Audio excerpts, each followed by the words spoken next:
First மிட்டமோட 11th கெமிஸ்ட்ரியோட most important 2 mark 3 mark 5 mark இந்த வீடியோவில் இருக்குது. அதுவும் புக் பேக் புக் இன்சைட் ரெண்டும் இருக்குது. ஸோ மறக்காமல் இந்த வீடியோவை ஃபுல்லாக பாருங்கள். ஓகே, இது வந்து ஃபஸ்ட் யூனிட்டோடது.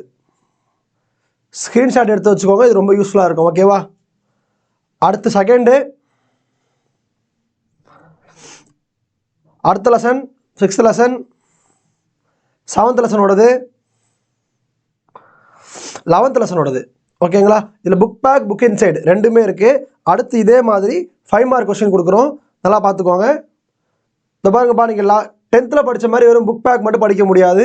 இதை பொறுத்த வரைக்கும் புக் இன்சைட் படித்தே ஆகணும். முக்கியமாக கெமிஸ்ட்ரி புக் பேக் எந்த அளவுக்கு ஈக்குவலோ அதே ஈக்குவல் புக் இன்சைட். ஓகேவா? லெசன் 2ஓட 5 மார்க் கொஸ்டின்ஸ், லெசன் 6ஓடது, லெசன் 7ஓடது, இதில் மட்டும் புக் இன்சைட் கிடையாது. லெசன் 11ஓடது. ஓகேங்களா? இதோட இம்பார்ட்டன்ட் கொஸ்டின்ஸ் இருக்குல்ல, இந்த இம்பார்ட்டன்ட் கொஸ்டினோட பிடிஎஃப் எல்லாம் உங்களுக்கு வேணும் அப்படின்னா லிங்க்னு கமெண்ட் பண்ணுங்கள், எங்கள் ஆப்போட லிங்க் அமைச்சிரும். அதில் இது எல்லாமே ஃப்ரீயாக இருக்குது, நீங்கள் எப்போ வேணால் யூஸ் பண்ணிக்கலாம். இதில் ஆன்சர்லாம் என்ன பண்ணுறது அப்படின்னு கேட்டால் அதுவும் அதிலே போட போகிறோம். இன்னும் 2 to 3 டேஸில் அதுவும் போட ஆரம்பிச்சிடும்.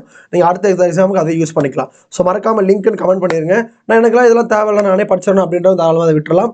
பட் இது தேவைப்படுற உங்கள் ஃப்ரெண்ட்ஸுக்கு ஷேர் பண்ணுங்கள், கண்டிப்பாக அது தேவைப்படும்.